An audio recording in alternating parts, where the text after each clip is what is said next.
It's time for Come and Talk It with your host, Michael Cargill, brought to you by Texas Law Shield.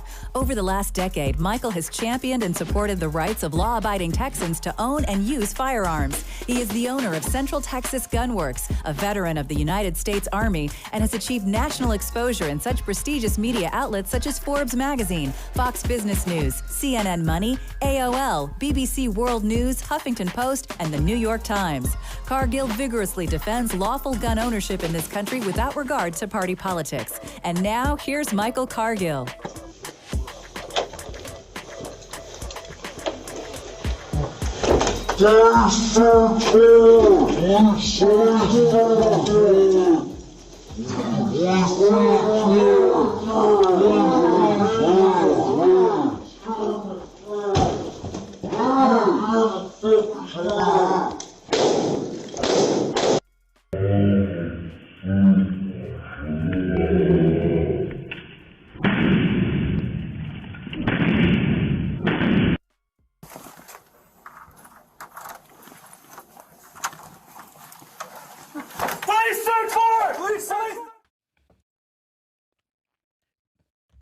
Good day, Austin, Texas, live music capital of the world. Let's praise the Lord and pass the ammunition. 8 seconds. That's what we're talking about, 8 seconds. Young man in Minnesota was sleeping on the couch in Minnesota, and the Minnesota Police Department executed a no-knock warrant, and within 8 seconds shot and killed this guy. He was laying on the sofa. He was a gun owner, had a license, apparently. He had a license to carry a handgun for Minnesota and a legal gun owner. And he woke up. He was just sleeping on the sofa. He was not part of the warrant. His name was not mentioned in the warrant. He just allegedly was just sleeping on the sofa, spending the night at someone's house, and woke up to the noise of someone yelling and screaming inside of the apartment. And within 8 seconds, he was shot and killed. 8 seconds. 8 seconds. And he did have a gun on the table, and he did put his hand on the gun with it, and he did have by the way, he had great finger placement because his finger was on the slide, not on the trigger. Great trigger discipline. Great trigger discipline. That's what we call proper gun control. That's right. And we do have a picture of this also. The great trigger discipline. But the problem, and every gun owner in America should be upset by this because, what would you do? What would you do if you're sitting on your sofa, laying down, sleeping on the sofa? In your deep sleep, it's nice and cold and frosty, and you're up underneath the covers there, and all of a sudden you hear banging, screaming out of a deep sleep. Deep sleep. It takes you minutes to comprehend what's happening around you. Minutes. This guy was shot and killed in 8 seconds. 8 seconds. Yeah, he's still disoriented from waking up. 8 seconds. 8 seconds. 1001, 1002, 1003, 4, 5, 6, 7, 8. Standing there seeing Jesus in 8 seconds. And these cops had a key to get in, so they did not even knock. How do you know you messed up without saying you messed up? How do you know what? I think we screwed up, but I don't want to say we screwed up, but I'm pretty sure we screwed up. How you say that, Zach? Oh. You released a video of the third cop coming in the door. Oh, you don't release the video of the first cop. Not the first cop, not even the second cop. Let's go ahead and release the video of the third cop going inside the door. I think it's actually the fourth cop coming through the door. The other one went right into the kitchen. That is correct. So he's the fourth cop in the room, in the apartment there. Cop number 1 goes in, cop 2 goes in, cop 3 goes into the kitchen there, and he's the fourth cop back, and that's the dash cam they release. Ooh. That's how you know you screwed up without saying you screwed up. We messed up, but we don't want to tell you we messed up. So they know something's wrong with this. And it's 8 seconds. Man, it was too quick. No-knock warrants. We've got to get rid of no-knock warrants. Time after time, we've seen cases. Because, honestly, the first one who gets to the gun and fires wins. Think about that. The first one who gets to the gun and shoots wins. So if this guy, legal gun owner, sitting on the sofa, if he was a little faster and he fired shots at them and took them out, he'd have been justified because we have what we call a castle doctrine. Someone enters your home, you perceive them to be entering your home unlawfully, then you're justified in using force, deadly force to stop them. So I know we talked a few weeks ago about a guy who shot a cop coming in his place without a warrant. Does this still apply? Does the castle doctrine apply when it's police who announce themselves as they come in? Let's talk about the Briana Taylor shooting. Everyone's familiar with Briana Taylor in Kentucky. That was a no-knock raid as well, right? That's right. That was a no-knock warrant. And here's how that played out. Well, the police executed a no-knock warrant. They went inside the apartment. The boyfriend inside the apartment did not hear what was going on, did not hear them announce themselves as law enforcement. He wakes up, he pulls out his gun, he starts firing shots, through the door. The police are having shots fired at them. They return fire. Briana Taylor is shot and killed. Well, the police are covered because they had a warrant, and they're covered under the warrant. The boyfriend is covered for shooting at the police because of the castle doctrine. Someone enters your home unlawfully.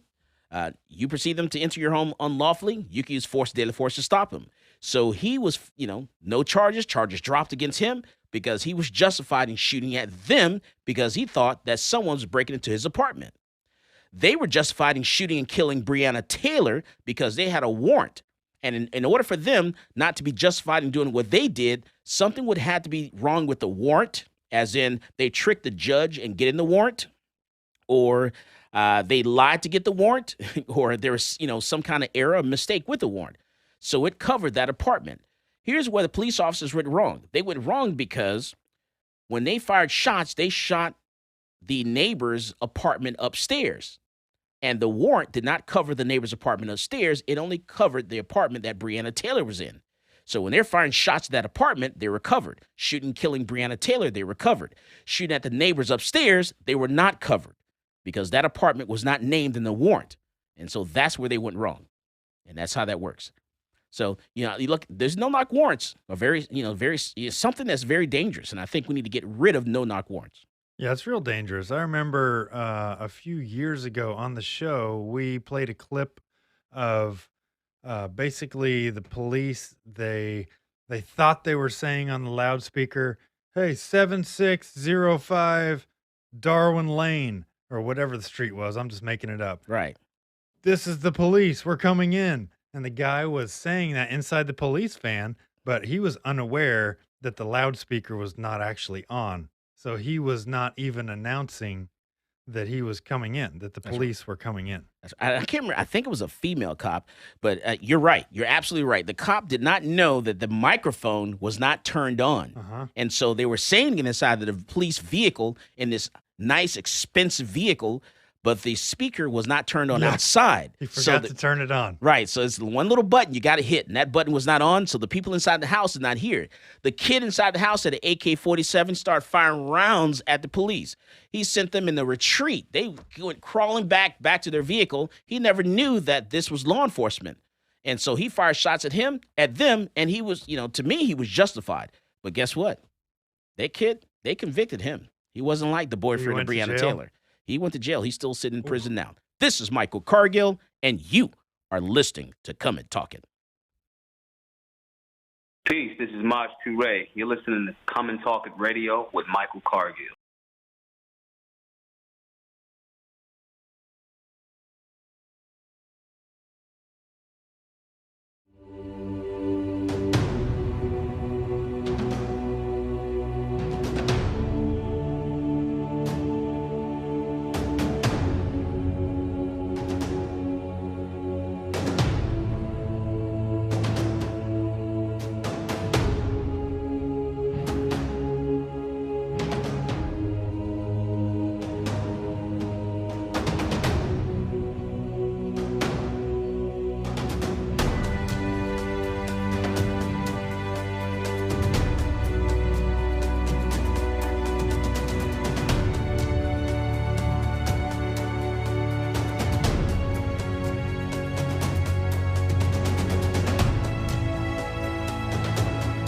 I'm a U.S. Army veteran with a strong sense of duty and respect for our system of government. After 12 years, I was only discharged and decided I would fulfill the American dream of entrepreneurship and open up a gun shop in Austin, Texas. At my shop, I teach people to be law-abiding and how to safely use their firearm. On page 46, going to talk about Penal Code Section 46.02. The day that ban went into effect, I went into my local ATF in Austin and turned over my bump stock because I'm a law-abiding citizen. But I wasn't going down without a legal fight. So that's why I reached out to NCLA. NCLA is representing Michael Cargill because federal agencies do not have the power to rewrite statutes. Bump stocks are not machine guns. If Congress wants to change the law and ban bump stocks, it certainly can do so. But we can't have the executive branch rewriting a statute and putting people in jail for up to 10 years. It's a problem because, this government agency has said, you know what, something that is legal is now illegal, and we're going to confiscate it from you, and we're not going to compensate you for it, and you're going to become a criminal. The goal of our case here is to tell the ATF that they can't get away with this kind of administrative lawmaking. This isn't constitutionally permissible, and this goes against everything that our nation was founded on. The bump stock ban turned innocent law-abiding citizens into criminals overnight, even though they were compliant with the statute. And that's not right. This case is not about where you stand on bump stocks. It's about the rule of law. It's about whether an agency can rewrite a statute and turn a law-abiding citizen into a criminal. If the ATF can ban bump stocks, any agency can ban anything.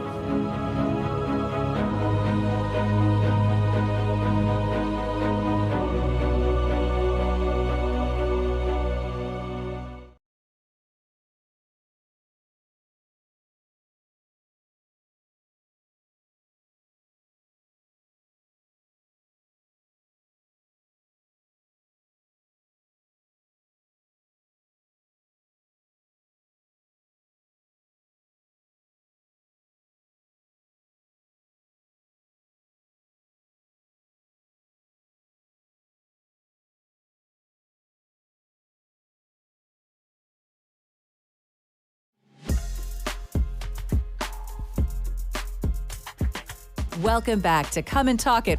And now here's Michael Cargill. All right, so we're back, and we're talking about news that's going on around the world, man. And you know what? We got I don't know, gun nerd. What do we call you? Firearm nerd extraordinaire, or as I like to always joke, dork behind the counter.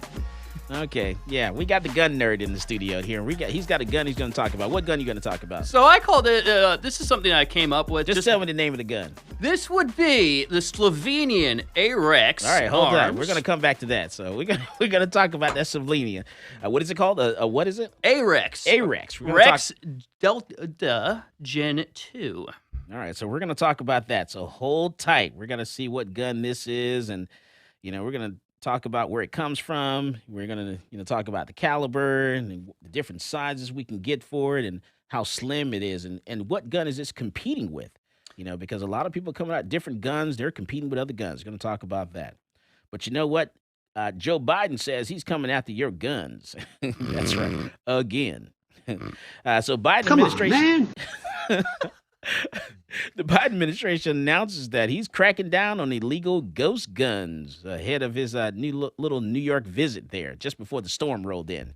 So does that mean we're going to have to start banning 3D printers? How's that going to work out? It depends on what they're calling ghost guns. It depends on what he puts in there, because a ghost gun could be any gun you make at home that you don't serialize, you put together.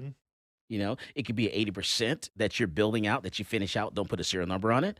So, it just depends on what they're talking as a ghost gun. So the P80s, that is commonly referred to as the common ghost gun that is sold commonly, right? Okay. It is basically a firearm lower with extra pieces of plastic that you have to remove before it is a working firearm. Okay. That is the most common of ghost guns, aside from the 3D printed lower, which is a little less common because you need an entire 3D printer, right? Whereas a ghost gun, which is a P80, they call it a ghost gun, you can just buy it from a website, right? Mm. But there is the ingenious Cody Wilson of Defense Distributed. Genius. That has now come out with the 0%. Extraordinaire. Do you know about the 0%, Michael? The most dangerous man on the web. You know about the 0? Yeah. I know a little bit about it. Go ahead and tell me. All right, it's a beautiful just piece of art and engineering. Okay. So think of the 0% as three pieces of a lower, right? A lower split into three pieces.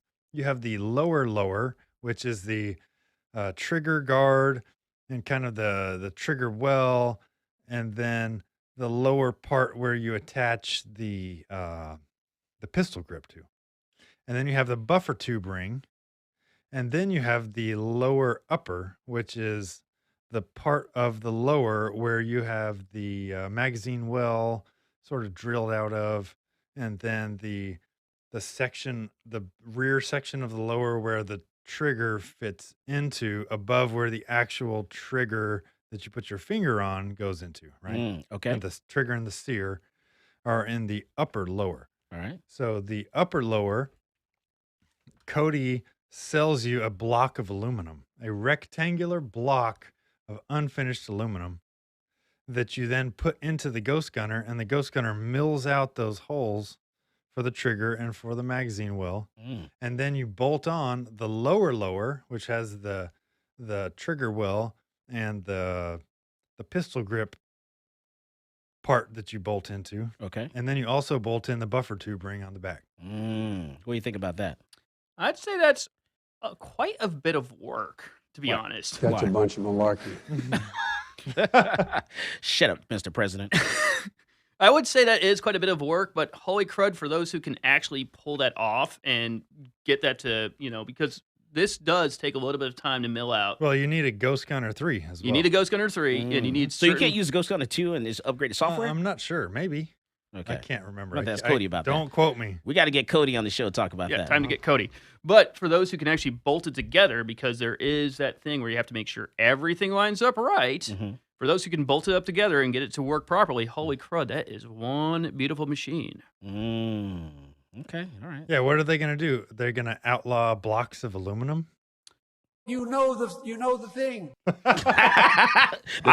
thing that goes up. Yeah, I'm gonna start wondering if they're gonna start forcing background checks at Home Depot. Trying to buy solving units? Yeah, we're gonna have to run a 4473 for that. How far do you go? Well, the Biden administration. Stupid son of a bitch. Say that on the radio? Can you say that on the radio? Okay, all right. I guess he's the president of the United States. He can say whatever he wants.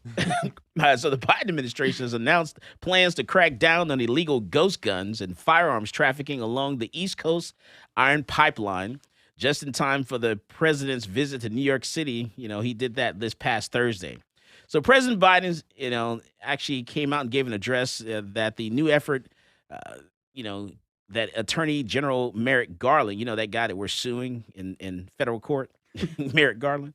And by the way, we're suing Attorney Merrick Garland over the bump stock. And so this week, the Gun Owners of America and also the NRA did a brief, in support of our lawsuit against the federal government. So we're happy of that. Thank you, Gun Owners of America. Thank you, National Rifle Association, for joining the fight. Appreciate that. And hopefully we'll get this case to the Supreme Court, because what happens with bump stocks, if we're able to win there, we can win with everything else. So we'll talk about that a little later. So among the slew of measures is the Justice Department's new National Ghost Gun Enforcement Initiative, which aims to clamp down on homemade firearms that lack serial numbers used to trace them. So I don't know why they're stuck on that. What's this whole thing about serial numbers? I don't know why they're stuck on that. I have no clue either. Yeah, I don't know either. I don't know. So the Department of Justice effort will prioritize bringing federal charges against people who use ghost guns, as well as those who sell or transfer guns used in a violent crime. So what you should do is, if you're going to build your own gun, make sure you build it, keep it at home, or keep it, with you. Don't sell it to someone else, and then you should be fine. And make sure you get a good attorney, and get that case drop or dismiss, so you don't get convicted of a crime. Exactly. You can defend yourself with it. Mm-hmm. Yeah, because, I joke, because when you're at home, you defend yourself, you really don't want to use your good gun. Oh, no. I have a $200 piece of junk that I use for my personal protection. And it's funny. You at say, the house. Yeah, I want to make sure I keep, I don't want to use my really good gun, my expensive gun, because that's the gun you use to defend yourself with is going to be confiscated by law enforcement. And police don't like to give those guns back. Oh, no. They get the nice ones. They're probably, I can guarantee you, they are taking it out of evidence locker and taking that to the range and putting it back in evidence locker. All right, so we'll see what he comes down with. And actually starting February also, another thing they're hitting the gun stores with, they're apparently going to make sure that somehow, I haven't seen any notification from the ATF yet, but apparently gun stores have to make sure that every gun they sell, they have to let the customer know that they, can provide them with some type of lock or safe or something for that gun. So they're starting something a little more. It's supposed to start sometime in here in February, really quick, really soon, but I haven't seen anything from the ATF just yet, on that. So once we get documentation from the ATF, then we'll be able to tell you, because we haven't seen any documentation other than what the news reports have released. So we'll see what happens there. All right. So tell us about this gun. So just a little bit. Just give me a little teaser. So this little teaser, we have a cross between a Glock 19 and a P365XL. Glock 19? Show me a Glock 19. What does that look like? Yeah, I have a Glock 19 right here. This would be the Gen 5 Glock 19, Austrian goodness ever since 1980. 15-round magazine standard capacity. Oh, it will still take that 17-round magazine out of the Glock 17. Or if you really want to play some games, a 33-round stick mag. Go ahead and take that out the range and throw your finger in the trigger guard and do some Sicario. We are officially going to do the safety check. We are empty. Oh, and finger, of course, always off trigger. Always. So this is your Glock 19. I would say this beats it out. Most definitely. Why? Because Glocks, they test those Glocks really well. They drop test them. Oh, yeah, they drop them in water. Yeah. And Glocks always fire. No matter what, the Glocks will definitely fire. So Glocks always will fire. However, they are chunky. They are thick. That is THICC. Are you saying Glocks got a big old? Yep, they got a big. Oh yeah, they got a dump truck back there. And I will say this as a personal ex-Glock owner. Ex-Glock owner, he says. They are bricks. They are heavy. Really? So they do push your pants out if you are trying to conceal carry. So this is heavy. So how heavy is this other gun we're talking about? Actually, not much. It's a bit lighter by about 2 ounces, which is a big, significant difference. But I would say I'm going to tell you the most ingenious part of this whole thing after the break. Yeah, 2 ounces mean a lot for the ladies. They know the difference between 2 ounces. They know if inches, feet, 2 ounces. How far can I go there, producer? Your actual gun owner, after carrying for a while, will notice minute differences of about 2 ounces to 4 ounces, even if they are almost about the same size of gun. That's right. If you're not sure, ask your girlfriend. So when we come back from the break, we're going to talk about that and a little more. We're going to talk about, in Minnesota, not Minnesota, California, stolen guns. Do you know some guns? Hundreds of guns were stolen from trains in California. Go figure. Oh boy, hundreds. They don't even want to tell you the real number, but a lot were stolen. This is Michael Cargill, and you are listening to Come and Talk It. Peace. This is Maj Toure. You're listening to Come and Talk It Radio with Michael Cargill.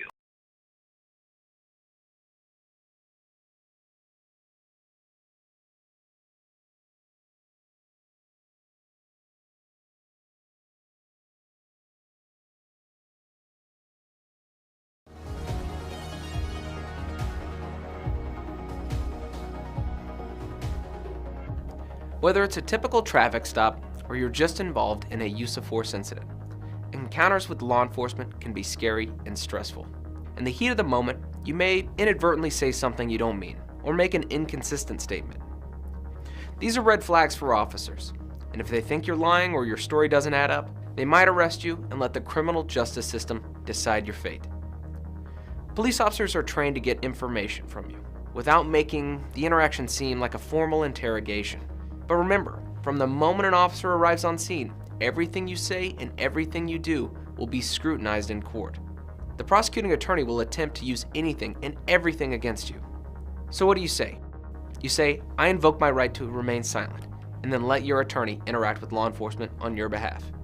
One important note though, do not throw common sense out the window. For example, if the intruder's hiding somewhere in your house when the police arrive, Or, if you saw the perpetrator pitch his weapon into your backyard, quickly tell the police and then stop talking.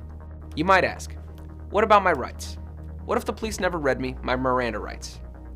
Miranda rights is the common name for a collection of rights contained in the Miranda warnings, given to suspects when they're placed under arrest. The warning comes from a 1966 Supreme Court case, Miranda v. Arizona. In that case, the court held that statements from a custodial interrogation would not be admissible unless proper procedural safeguards were in place to protect the defendant's Fifth Amendment rights. We've all seen these warnings on TV and movies. You have the right to remain silent. You have the right to have an attorney. Anything you say can and will be used against you in a court of law, and so on. So do police have to read you your rights? No. It's important to note that officers are not required to read you these rights unless you're in custody and subjected to interrogation. If the police show up to a crime... Welcome back to Come and Talk It. And now here's Michael Cargill. All right, so, and just so you know, our call-in number is 512-643-5483. That's 512-643-5483. So you got some questions for us, definitely give us a call. Talk about current events. Maybe there's something breaking that we're missing right now. Call us and let us know. 512-643-5483 or 512-643-LIVE.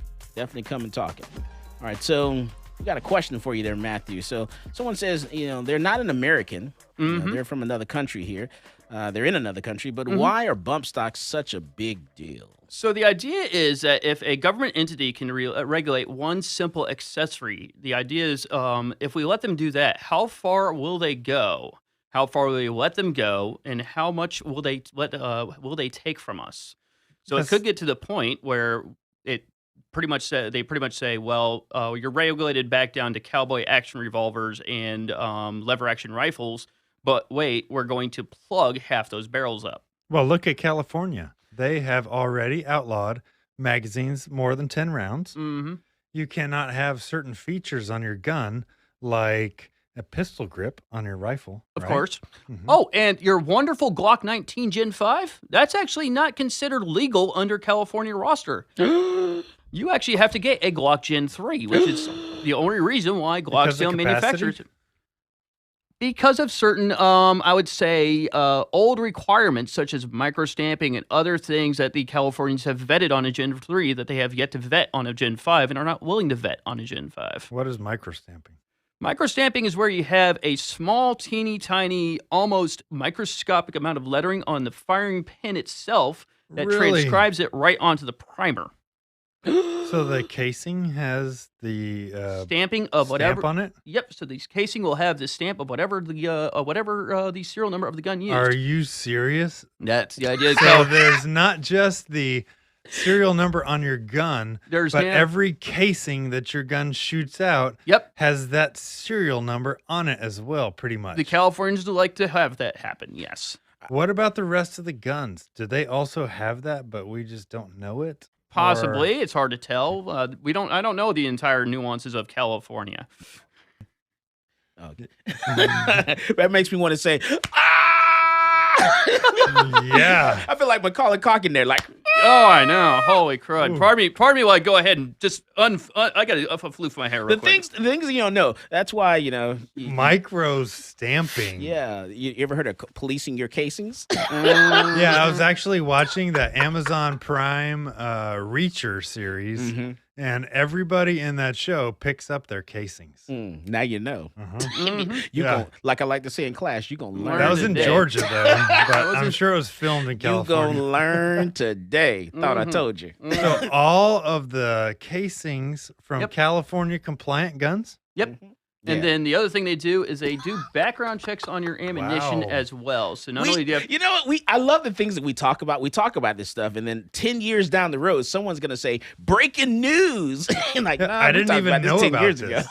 Yeah. I did not even know that California did this micro stamping. Yeah, they wanted to. You go learn today. It's just really, really almost impossible to put that on a firing pin. Wait, so Gen 3s have that? Gen 3s possibly have that, but they also are more like bare bones. What do you mean they possibly have it? It's hard to tell if the microstamping is actually something capable because of how small of a laser and how small that you have to do this stuff. which also could possibly degrade the firing pin's capability of actually sending a primer downrange. So if you look at the tip of your primer under a microscope, then you could possibly see the microstamping. Mm-hmm. Possibly. Oh my goodness! Ooh, that's something to be checked out. When you So get home. when it comes to the Bump stocks. no, the bump stocks, yeah. So our friend here says it's not about standing your ground. It's about letting them mess with your rights. Exactly. Yeah.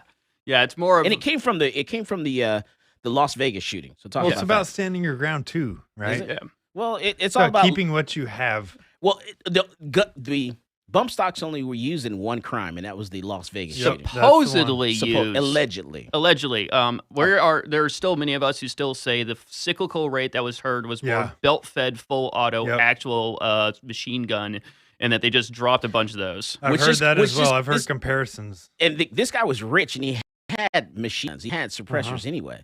So Mhm. he could have used whatever he wanted to Yeah. because he had the tax stamp for them all. Mm-hmm. But we're just saying he used the bump stock. You want to hear something really crazy that I heard? Preach. Okay, so when this whole it was Mandalay Bay. Mhm. Okay, so when this shooting happened in Mandalay Bay, there was a lawsuit brought against Mandalay Bay, and Mandalay Bay tried to say, "Oh well, this had never happened before." That was kind of their defense. Wrong. But it had turned out that with this discovery of previous records, that Mandalay Bay lost this lawsuit because I think the year prior or 2 years prior, somebody else basically tried The the exact same same thing, but they were caught before they could actually commit the crime. They Mm. tried to bring a bunch of guns to a hotel room that had some great view and a great window and to try and shoot out of those windows, but they were stopped by security before it actually happened. Mm. And Mandalay Mhm. Bay tried to say in this lawsuit that it had never happened, but it turned out Yeah. that it really did try to happen the year before. Mhm. And the other big thing about the bump stocks is that it was not done through proper channels either. So it was just an executive order that gave ATF carte blanche to basically ban this and turn them into law enforcement. All that ATF is a regulatory agency that is oversighted by the Congress. So Congress is the only one who could actually say, we're going to pass this that says this is now illegal. You go ahead and regulate it. Under what administration? Oh, wait, that would be, Not this one. nope, that would be the big fat orange man. That's right. Just so you know. Can't trust either one of them. I don't care if they're Republican. I don't care if they're Democrats. You got to watch them both. Can't Yeah. trust neither one when it comes to your gun Obama rights. made it so you could carry on Amtrak And national parks. can. and in national parks. National parks, too. That's right. So you got, and I'm not touting this horn. I'm not tooting this horn at all. I'm just saying. can. You gotta watch them both, left and the right. Can't trust neither one when it comes to your gun rights. I'm telling you now, only one you can trust is yourself when it comes to your gun rights, because it's that's a whole nother game. I only trust one person with my gals, and that's me. All right, so let's talk about these gun thefts out of California. Yeah, the Republic of California. So, man, Don't you mean People's Collective? is the People Republic? Is that what it is? I always thought it was a collective. I mean, they all act kind of will be- red, if you know what I mean. You will be assimilated. So we got a video of this, man. I'll tell you, and we're gonna run this video here with no volume. But out of California, Los Angeles police officials say that thieves stole dozens, it's actually in the hundreds, of guns from trains out of California headed west. So, we got trains headed to Texas, they're headed to Kentucky, Pennsylvania, guns, going all over the country. They were stolen from California from the trains. And what happens is the trains pull in. Wait a minute, hold on. You Go said ahead. California. California. Don't they? How on earth do they have the strictest gun laws and it still happens? The strictest gun laws. The strictest, and yet somehow this miraculously happens. I don't get it. Yeah. So basically what happens, the train pulls in, and right where they switch cars, or changing things, maybe changing drivers or whatever, they come to a stop. And at that point is where thieves go in and they just break. All they have is little padlocks. They crack open the padlock there, where there's a FedEx, where there's a UPS trailer or FedEx trailer or USPS trailer. or just a container, you know, it has guns on it, Amazon packages, all your stuff, you know, is on this train. And we're talking hundreds of cars, you know, that are on this train. And they go in, they break in, they steal stuff, steal Amazon packages, they stole guns, hundreds of guns missing, have not recovered it. And so when it comes to the train there, they have the train police, you know, for the company that runs the train. And so they haven't reached out to the police department. The police department says, well, we're not going to do anything about it because the train police, you know, they haven't reached out to us and asked us for assistance. And since they haven't asked us for assistance, we're not going to step in and do anything. So this continues to happen. Trains pull in, people continue to break open the trains and steal them, you know, steal stuff out of the trains every single time they come through. And it's just an ongoing thing. It happens every single week in California. Hundreds of guns stolen on the streets that are bound for, you know, the western portion of the United States or central part of the United States. Let's go back to last week. You said the ATF can't do anything until the police generate a report. Is that correct? That's great. So the report's got to be generated with the local police department, and then the federal government, the ATF, since it's interstate commerce, you know, stuff travels across state lines. That's when your federal authorities step in. Your FBI, your ATF, your DEA, they step in and do the investigation from there. But the report is generated at the police department level. So everybody's hands tied because the train cops don't want to admit they are incompetent. That's right. Train cops don't want to say, hey, you know, we're understaffed. We can't handle this.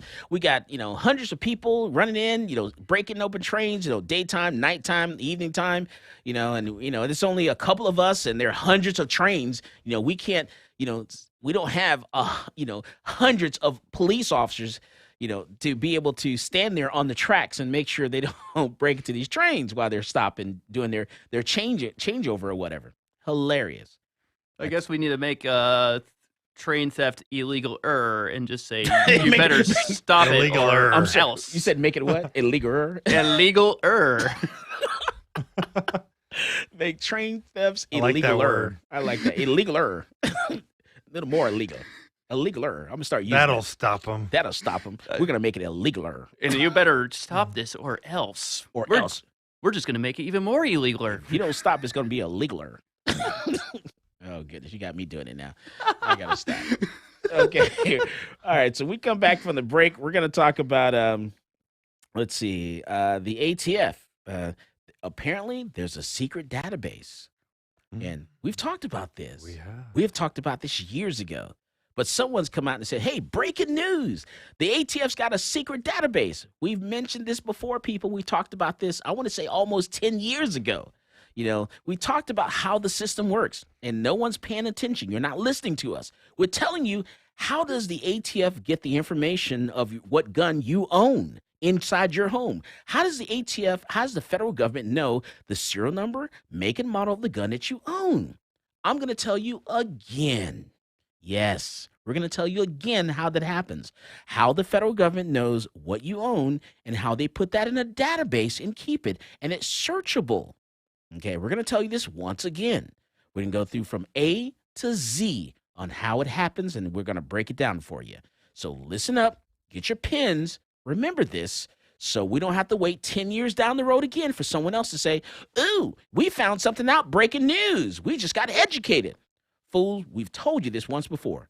Once again, you're going to learn today. This is Michael Cargill, and you are listening to Come and Talk It. Hi, this is Stephen Williford, the Barefoot Defender. I get my global gun news from Michael Cargill at Come and Talk It.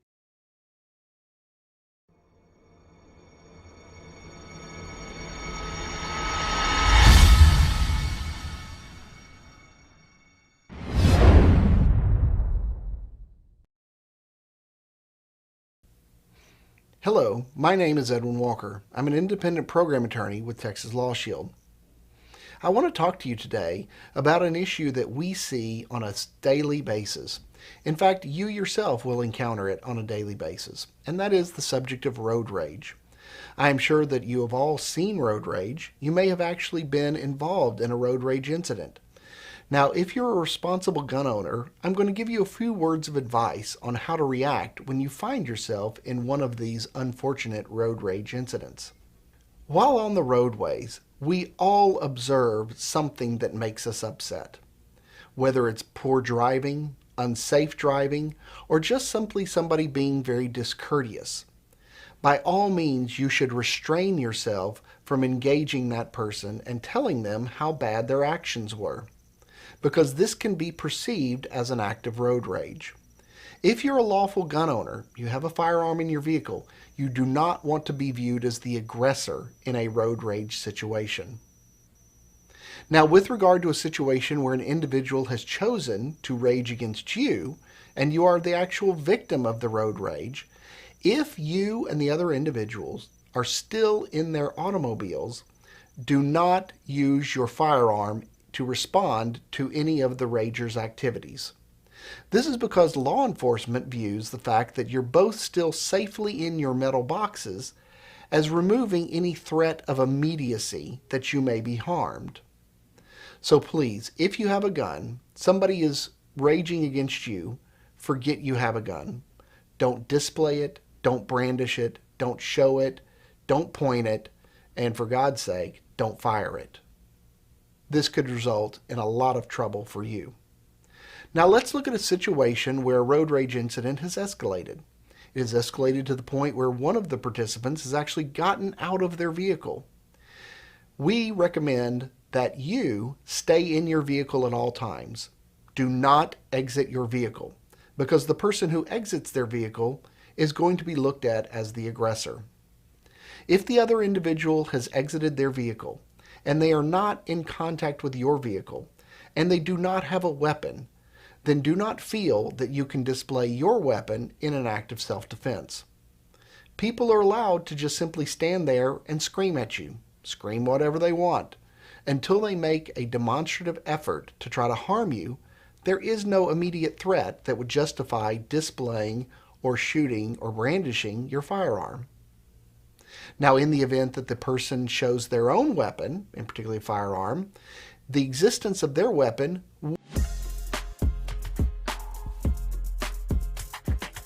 Welcome back to Come and Talk It.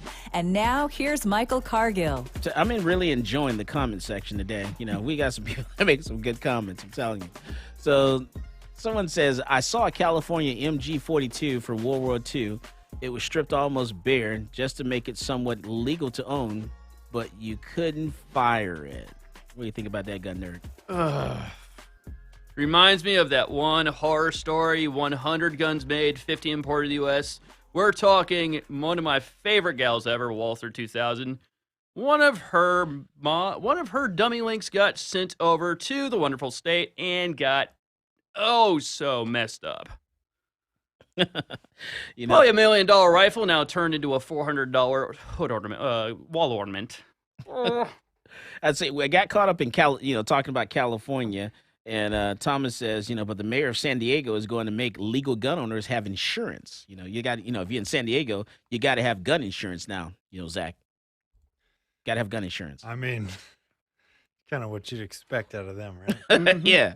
So man, so companies they're gonna do good in California, at least in San Diego. That's why everybody's leaving California in droves, and they're coming here. That's the problem. I'm just happy that the majority of the ones who come to our store actually believe the way we do. I just hope they vote the way we do. Exactly, that too. Yeah. So it's fine. It's different from There's one thing about talking the talk, and then there's walking the walk. Yeah, good thing we get their emails and we can remind them. All right, so man, I came across another story in California. This is not gun related, but it's hilarious. A California family discovered that in the middle of a funeral, that the casket for a loved one had a wrong body. How do you do that? That is wild to me. Is that Dave in there? No. Who is that? That ain't Dave. Who is that in there? I know. So it's like a lore or something. It was Fresno, California. So apparently they're having the funeral, and halfway through they noticed, that's not Auntie Jan in there. That looks like Kevin.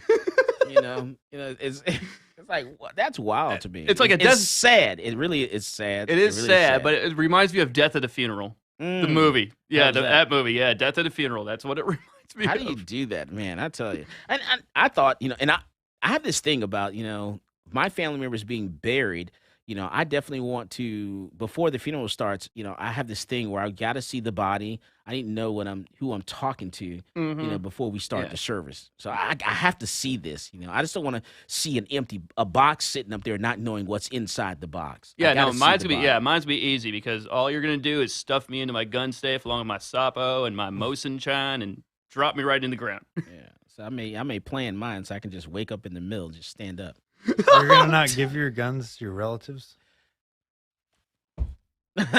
Guess not. You know what my relatives would do to all my girls? They would put them underneath a steamroller. Oh no. Maybe you can get new relatives then. I am so trying my hardest. Oh my goodness. Getting new relatives. You can give them to me then, if you want. You can have my family. That's cool. And they'll be listening. You can. They don't listen to me ever. All right, so let's talk about the ATF. So the ATF admits that there's a secret database of nearly 1 billion gun records. 1 billion. That's not a surprise. Because I'm going to tell you why that's not a surprise. Okay, so here's how it's happening. We've talked about this years ago. I want to say anywhere from 5 to 10 years ago, we talked about this. And I've talked about it a couple times since then. The way this works is whenever any gun store goes out of business or closes, those records go to West Virginia. And the ATF puts all that that stuff in a database, and it's searchable.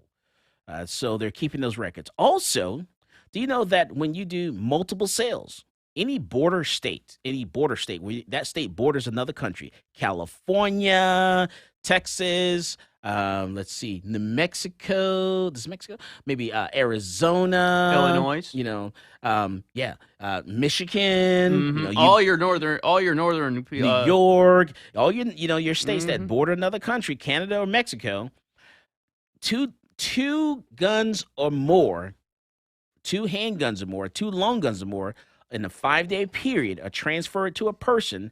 That gun store has to report that person to the NICS, to the FBI, to the ATF. So they have to fill out a form and fax it in. On that form, all your information, everything about you, everything about that gun, the make, the model, the serial number of that gun is sent in that day to the federal government because they have to. That gun store has to do that. Now, the only gun stores that don't have to do this is going to be for like loan guns. So if a gun store has a manufacturer's federal firearms license like we do, we don't have to report long gun sales. So it doesn't count for receivers. So if you're worried about, man, I just picked up 10 lower receivers, it doesn't count for lower receivers. And if you walk into Central Texas Gun Works, we don't report long gun sales, but we do have to report the handgun sales. So if you buy 2 or more handguns in a 5-day period, and we can't tell you this when you walk into the gun store, because we tell you this when we walk in the gun store, we're obstructing justice. So we can't do that. So we have to fill out this form, and it's all generated automatically, honestly. So once you fill out your firearms transaction record, the 4473, the way our system works, it generates it automatically, and boom, it submits it and sends it off in email to the chief law enforcement in the county that you live in, and also to the federal government, and it does it same day immediately. Happens really quick. And sometimes, some cases, it happens before you walk out the door. It's just that quick. So keep that in mind. What are you gonna say? I was going to add, so that exactly what happens. And like he said, receivers don't count, long guns don't count, a long gun and a handgun don't count. So if that's if the federal firearms license dealer has a manufacturer's license, right? Yeah, so it's just they have that information. So all that stuff's in a database. So you got those sales, you got the transaction record from the gun stores that have gone out of business, and then you have traces. So, people lose their guns. Guns are used in crimes. And so when the ATF calls to do a trace on the firearm, they're getting the 4473 or they're getting all the information from the 4473 over the phone. And they're putting that information into the database as well. So they're getting a lot of information. So if your gun's been stolen, your gun's used in a crime, that information, everything about that gun is put in a database along with everything else. And it's a searchable database. So they have millions of guns in a database that's searchable that they can figure out, everything about. So there is a database that's out there. And this is not a secret. We've talked about this. We've laid this out for you years ago. So it's not something that I guess they just finally admitted this, but we've already known this. So just so you know, and we're talking 850 million records. We'll just call this a worst kept secret. All right. So yeah. So just keep that in mind, So it's, in total, ATF manages 920,664,765 records, as of November of 2021 in that database. That's 920,664,764 as of 2021 of November. This includes digital and estimated number of hard copy records that are awaiting image conversions. So that's a lot of cargo containers because that's a whole lot of paper. It's a lot of paper. And they're converting that stuff over to a searchable database. So we've told you this before. It should be no surprise to you. And I'm not trying to teach anyone how to skirt the law, but if you're concerned about, I can tell you this on the radio show. So if you're concerned about the government knowing what you have, and I can tell you this, here on the radio, I can't tell you this in the gun store at all. But what I would do is, hey, you know what? I would go in, I'm an enthusiast. I would go in and get one gun here, wait about, 2 weeks, get another gun there. That's how I would do it. When it comes to your, lower receivers, it doesn't matter for lower receivers. Make sure your FFL dealer has a manufacturer's license, and then you can do your long gun sales. Not teaching you how to skirt the law, just saying, if you're concerned about the government knowing what you have. Yeah, me, my broke little dork self, what I do is I just put everything on layaway, and I pay off one thing here, and I'll finish paying off another thing here, pay a bill there, pay off another gun here, and there, and there. Most of the time, it just irritates this guy because he's like, why aren't you coming to me? So it's it is what it is. What do you think, Zach? Does that shock you? Are you surprised? No, not at all. You're not shocked or surprised? No. And his eyes glazed over. Yeah. How could I possibly be shocked at that? Pardon me. So there's this great clip that I actually played for you on the way over here. You remember that one? Which one? About the tobacco executives. Ooh. Oh, yeah. The big 7 tobacco executives of all the big 7 companies. They go up before Congress and they testify. The congressman asks them, hey, do you believe that tobacco is addictive? The nicotine is addictive? And they say, no. I do not believe that nicotine is addictive. All 7 of them, I do not believe that nicotine is addictive. They all just say it right before Congress. Yeah. Sad. Uh-huh. What do you think? I think, yeah. Pardon me, but for those who can see this is my shocked face. Yeah, real shocked about that. Just like this. Real shocked. And then also, Thomas asked, what about the justifiable use of your firearm? Is that sent up? Yes, it is, because there's a trace done on that gun. Even if you're justified in using your firearm and they do a trace on it, yes, a trace is done, and that is sent to the government as well, and they know everything about that gun. So they confiscate your gun when you use it for self-defense. Any gun that's used, it's confiscated. There's a trace done on that firearm, and a complete trace of everywhere that gun's been. And that's put in a database. That's why Saber of Roses just stays in her nice box. That's right. This is Michael Cargill, and you are listening to Come and Talk It. This is Coleon Noir, and you're listening to Come and Talk It with Michael Cargill.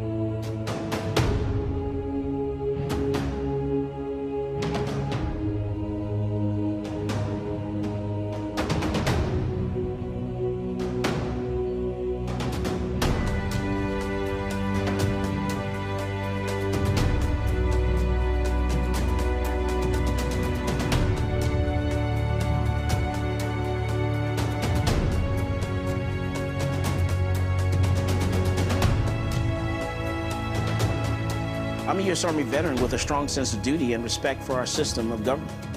After 12 years, I was honorably discharged and decided I would fulfill the American dream of entrepreneurship and open up a gun shop in Austin, Texas. At my shop, I teach people to be law-abiding and how to safely use their firearm. On page 46, going to talk about Penal Code Section 46.02. The day that ban went into effect, I went into my local ATF in Austin and turned over my bump stock because I'm a law-abiding citizen. But I wasn't going down without a legal fight. So that's why I reached out to NCLA.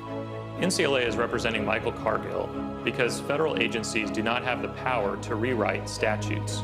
Bump stocks are not machine guns. If Congress wants to change the law and ban bump stocks, it certainly can do so.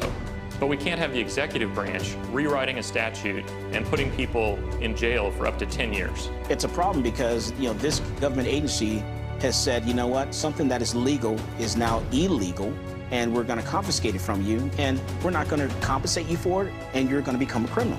The goal of our case here is to tell the ATF that they can't get away with this kind of administrative lawmaking. This isn't constitutionally permissible, and this goes against everything that our nation was founded on. The bump stock ban turned innocent law-abiding citizens into criminals overnight, even though they were compliant with the statute. And that's not right. This case is not about where you stand on bump stocks. It's about the rule of law. It's about whether an agency can rewrite a statute and turn a law-abiding citizen into a criminal. If the ATF can ban bump stocks, any agency can ban anything.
Welcome back to Come and Talk It. And now here's Michael Cargill. All right, another quick little thing here I want to talk about before we get to the gun nerd here.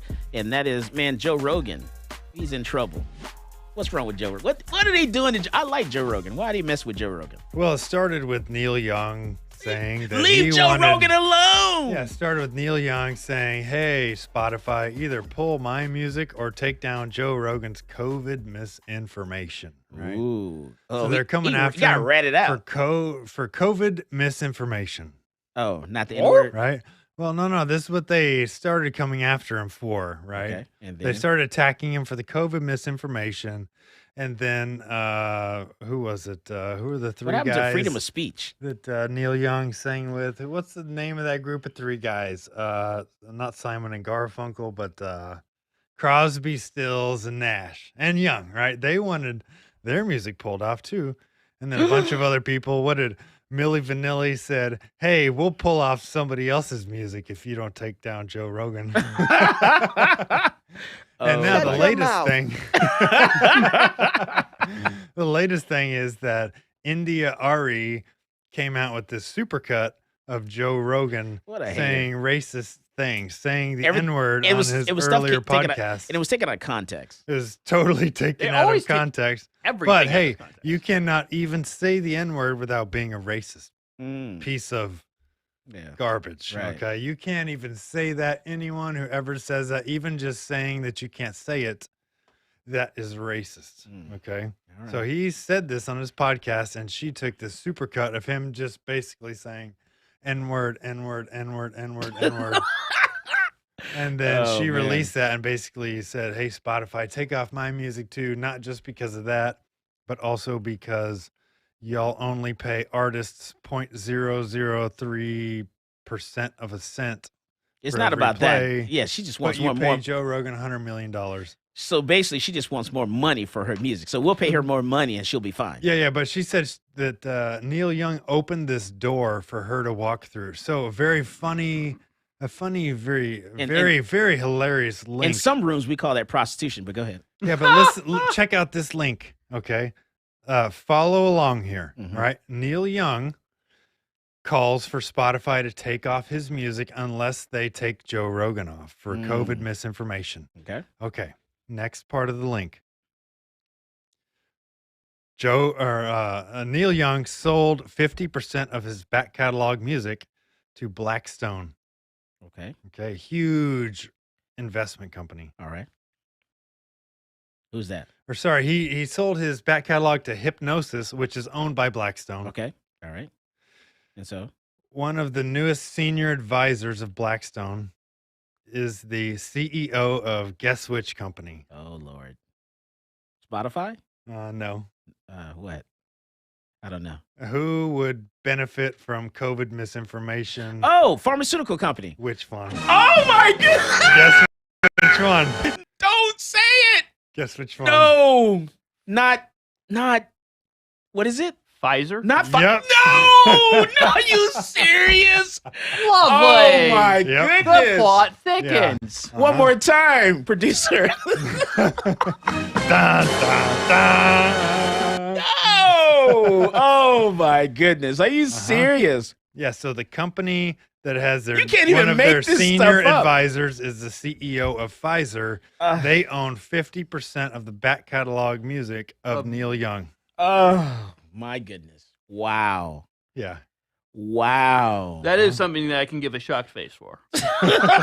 I'm not shocked about that. Yeah, not surprised. They don't think you're stupid. It is shocking, though. They know you're stupid. They don't ever think you're stupid. They know you're stupid. You don't even care. They're like, ha, ha, ha, ha, ha. Ha, ka, ka, ka, ka, ka. All right, so let's talk about this gun. All right, so let me bring us back to the Glock 19 Gen 5. We have the standard of measure ever since 1980.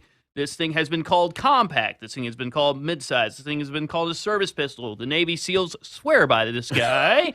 No joke. They sold all their P226 MK24s for this thing. Actually, my bad. The MK23, one of my favorites, not going to lie, wonderful 4-star, different game. Nothing to see here, folks. Anyway, out comes this little guy from Slovenia. Same barrel length, same almost overall length, same almost overall grip height. We're looking at about a 0.4 ounce difference.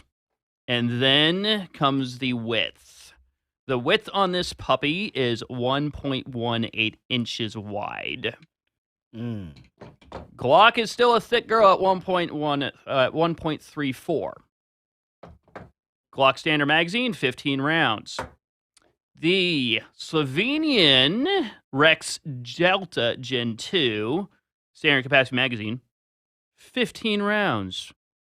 Oh, wait, there's a small extended base plate setup for 17 rounds.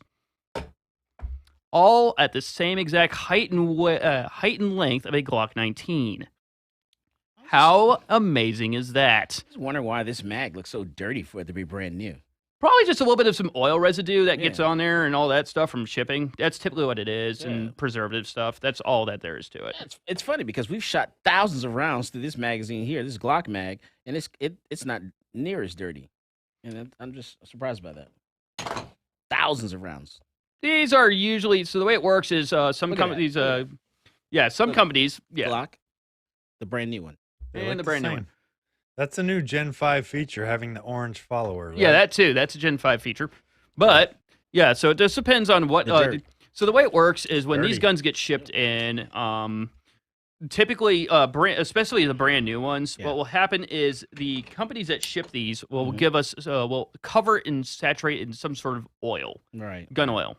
And so I get this all the time. Why is my gun so greasy? Well, we want it greasy. Otherwise, what happens is a dry gun in storage has its worst enemies. Water, air, temperature. All those will cause rust, oxidation, and all other manner of destructive properties that will eventually degrade the firearm into a useless piece of metal. And this is a Glock 19 Gen 5 MOS, correct?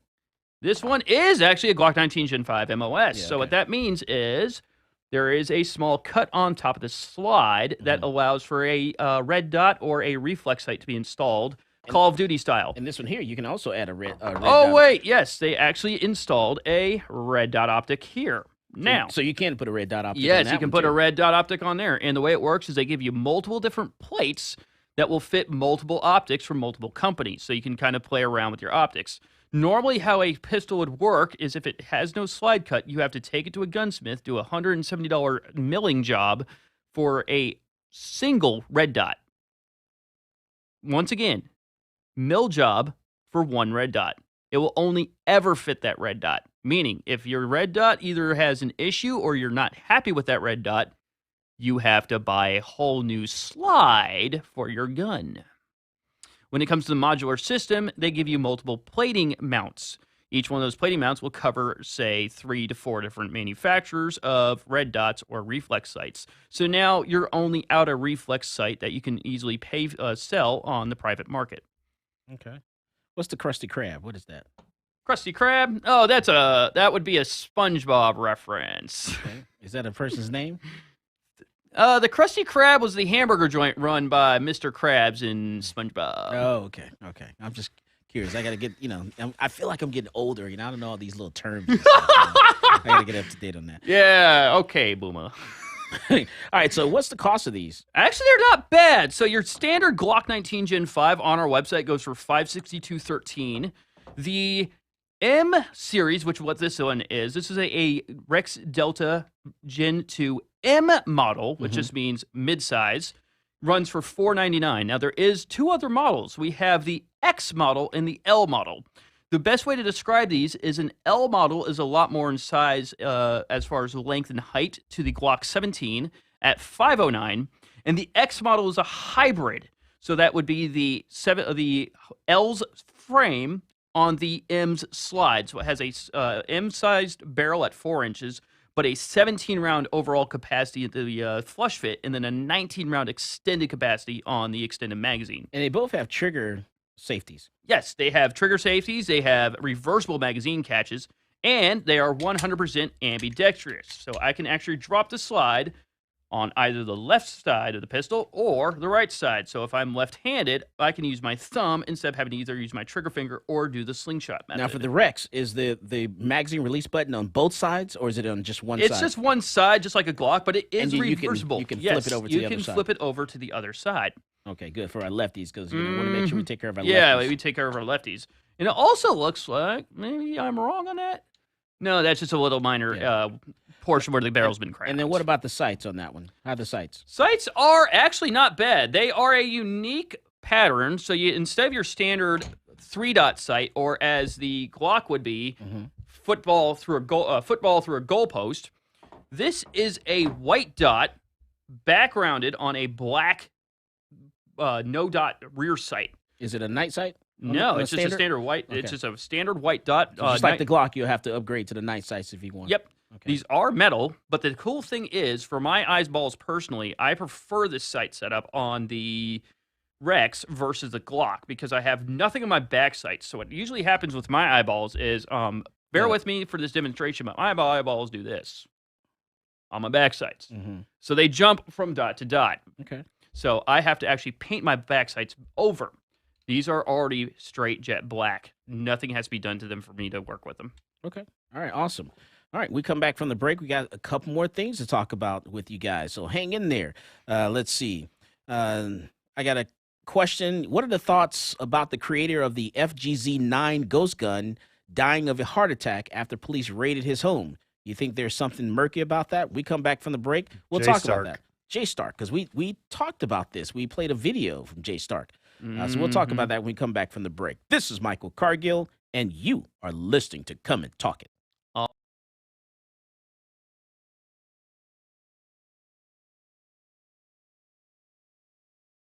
Hey, this is AWR Hawkins, Breitbart News, and you're listening to Come and Talk It with Michael Cargill.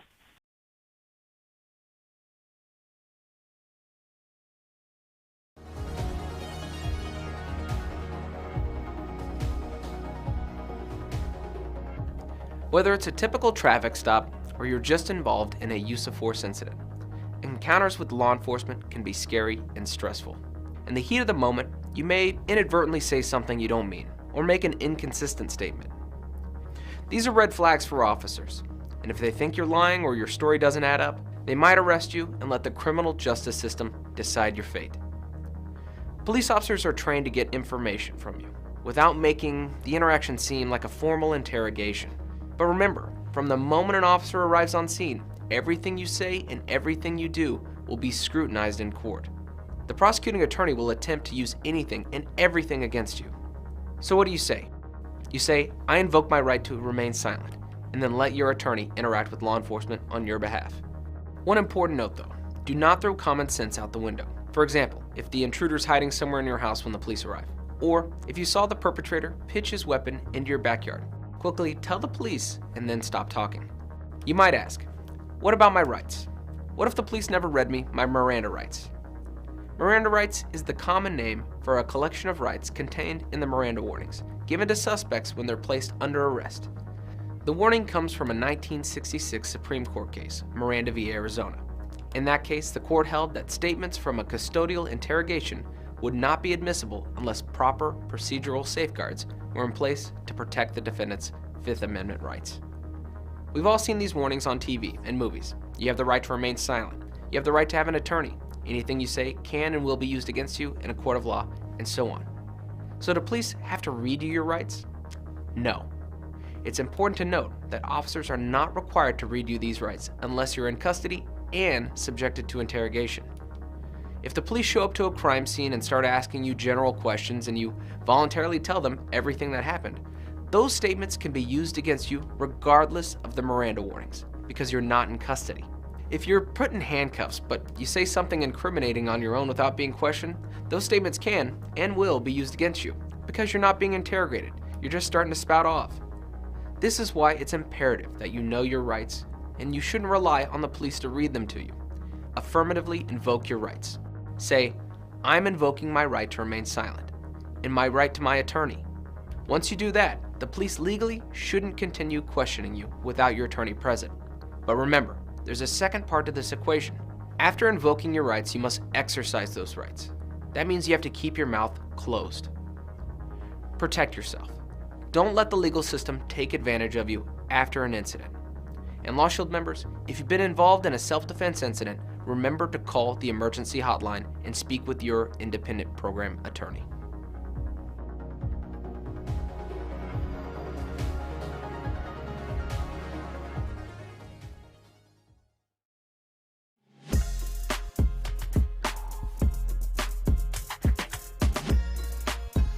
Welcome back to Come and Talk It. And now here's Michael Cargill. All right, so the question before the break is, what about the FGC-9 and the creator of that was actually died on suspicious circumstances? Yeah, so basically the police raided in his home, FGC-9 creator, and his code name is Jay Stark. And so his cause of death is cardiac arrest. So I'm willing to bet, and we talked about this last year. We showed the video of Jay Stark, and talking about 3D printing, talked about the FGC-9, and he fired it. We showed that video and all that stuff. And so, yeah, it's, very, very suspicious death there. I'm willing to bet they probably went in, tased him, and he probably had a heart attack from the taser or something like that, but you just never know. Yeah, just never know. Unless they released a video of what actually happened. Yeah, So, I doubt they'll ever release that video. But as we know, yeah. no matter what, you can't stop that signal. Once it's out, it's out. Yeah. I mean, we got 3D printed Browning lowers. We got 3D printed 1911 Ford magazine fed lowers. Yeah, that's an interesting one. So so instead of it being your standard 1911, the magazine sits up front, kind of like the CZ Scorpion. No, not Evo 3S1. We're talking VZ61 there, folks.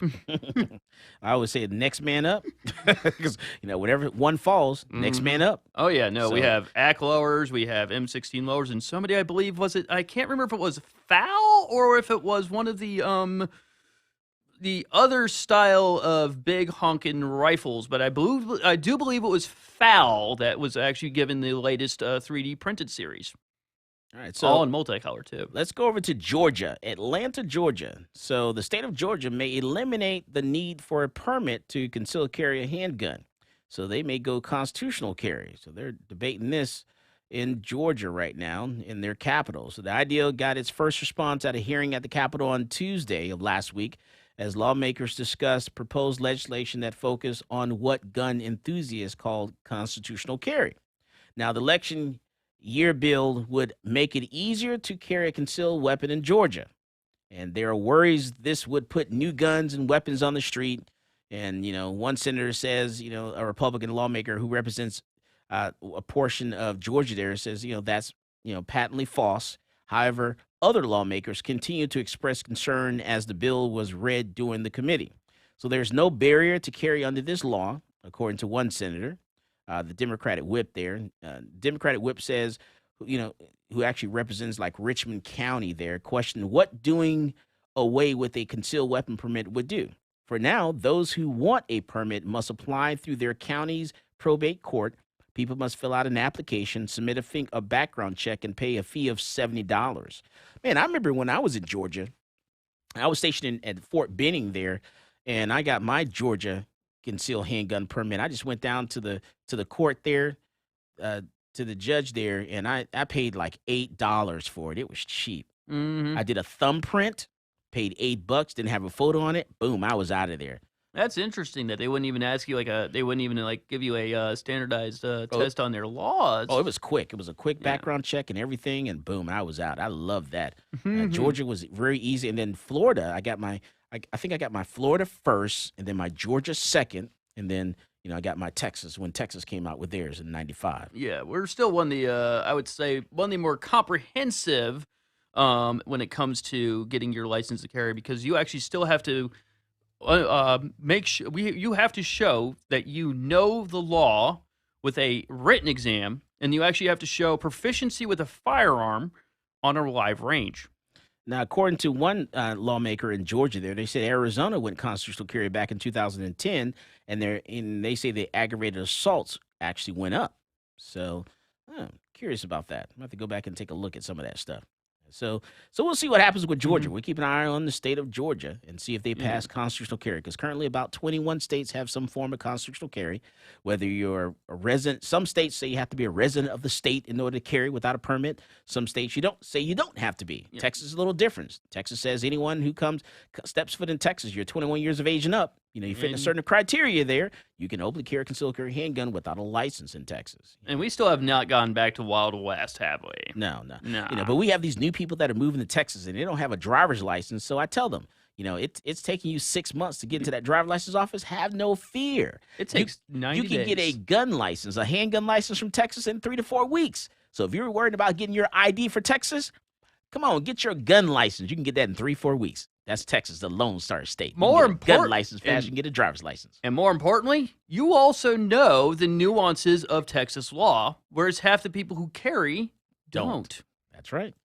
And then the Boogaloo Boys, man, one of the supporters, the Boogaloo Boys there, got sentenced to 4 years in New York City ghost gun case. So looks like a Kurt Thurkelson, 40 years old, pleaded guilty in December to the top count of third-degree criminal possession of a weapon after he was caught with 2 untraceable firearms fashioned out of parts purchased online, the Manhattan District Attorney's Office said. And Thurkelson was led away in handcuffs immediately after his sentencing in Manhattan Supreme Court, wearing a dark parka over hoodie there that showed off his neck tattoo of a bird. He was busted in December 15, 2020, after cops raided his First Avenue apartment and found the homemade 9mm pistol, 11 high-capacity magazine, and a number of gun parts, as well as a Kevlar body armor and a shirt that read, "Kill Cops." So he's going to prison there. But you know what? Tell me a little bit more about these guns and holding up high so we can see them. So once again, the difference between the Glock and the... So the way I'm going to hold it is back to back, so you can actually kind of see the difference in the width. Holy crud, is that one in my left hand so much thinner? I'd actually prefer a much thinner gun for carry. Weight doesn't exactly matter to me. It does it just a bit. About the 4 ounces in difference is perfect.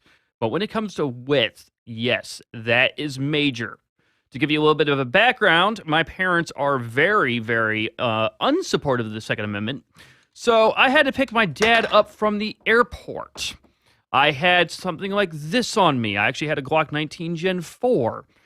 So here I am picking him up from his local stop at the coffee house, somewhere south of the shop after closing the shop up. So I had not gotten a time to actually change out of my work uniform.